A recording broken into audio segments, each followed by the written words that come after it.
ഒരിക്കൽ ഒരു സെൻ ഗുരുവും അദ്ദേഹത്തിൻ്റെ സ്കൂളിലെ സഹപാഠിയും കൂടി അങ്ങനെ നടന്നു നീങ്ങി.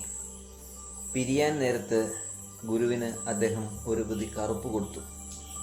അങ്ങിത് ഉപയോഗിച്ച് നോക്കൂ, സ്വർഗം കാണാൻ കഴിയും എന്ന് പറഞ്ഞു. ആ നിമിഷത്തിൽ തന്നെ ഗുരു അതെടുത്ത് അടുത്ത കുറ്റിക്കാട്ടിലേക്ക് വലിച്ചെറിഞ്ഞു. എന്തിനാണ് തനിക്ക് സ്വർഗം? തനിക്കതിൻ്റെ ആവശ്യമില്ല.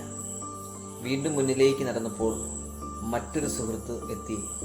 ഗുരുവല്ലേ, അദ്ദേഹത്തിന് ഒരു പുസ്തകം കൊടുത്തേക്കാം എന്ന് കരുതി ഒരു പുസ്തകം കൊടുത്തു. അദ്ദേഹം വെറുതെ നോക്കിയപ്പോൾ എങ്ങനെയൊക്കെ അത്ഭുതങ്ങൾ കാണിക്കാം, എത്ര പേരെ വേണമെങ്കിലും അമ്പരപ്പിക്കാവുന്ന ഒരു പുസ്തകമായിരുന്നു അത്.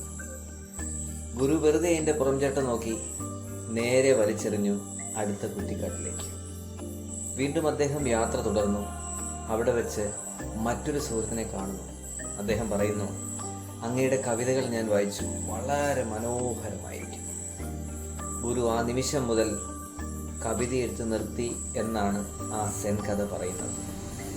കാരണം എന്ത് നമ്മൾ വ്യാഖ്യാനിക്കുന്നുവോ, എന്ത് നമ്മൾ എഴുതി വയ്ക്കുന്നുവോ, അവിടെ ആസ്വാദനം എന്ന് പറയുന്നത് മരിക്കുന്നു.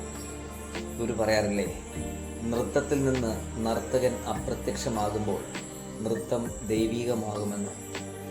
അവിടെ നിന്ന് അത് അപ്രത്യക്ഷമാകണം, രണ്ടുപേരുണ്ടാവരുത്. അവിടെ നിന്ന് നൃത്തം മാത്രം അവശേഷിക്കുമ്പോൾ അത് പവിത്രമായി മാറുകയാണ്.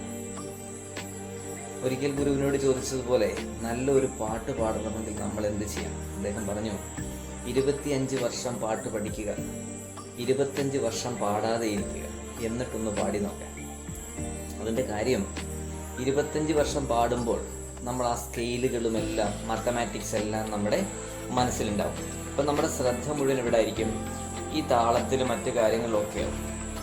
എല്ലാം 25 വർഷം കൊണ്ട് ബൈഹാർട്ടാക്കി നമ്മളത് പൂർണ്ണമായി ഉപേക്ഷിച്ച് കഴിയുമ്പോൾ അതിൻ്റെ എസെൻസ്, സത്ത നമ്മുടെ ഉള്ളിൽ നിന്ന് വരികയായി. ആ സത്തയാണ് സംഗീതം. അവിടെ മാത്തമാറ്റിക്സ് ഇല്ല, നിങ്ങളുടെ നിരീക്ഷകന്മാരൊന്നുമില്ല, വിധികർത്താക്കളില്ല. സംഗീതം അങ്ങനെ ഒഴുകുകയാണ്. അങ്ങനെ ഒരു സംഗീതമാണ് സെൻ. നന്നായിട്ടില്ലേ സെൻ? സ്വന്തമാക്കാൻ കഴിയാത്ത എന്നാൽ സ്വന്തമായ സെൻ. അതിലൂടെ നമുക്ക് യാത്ര ചെയ്യാം. Have A great day.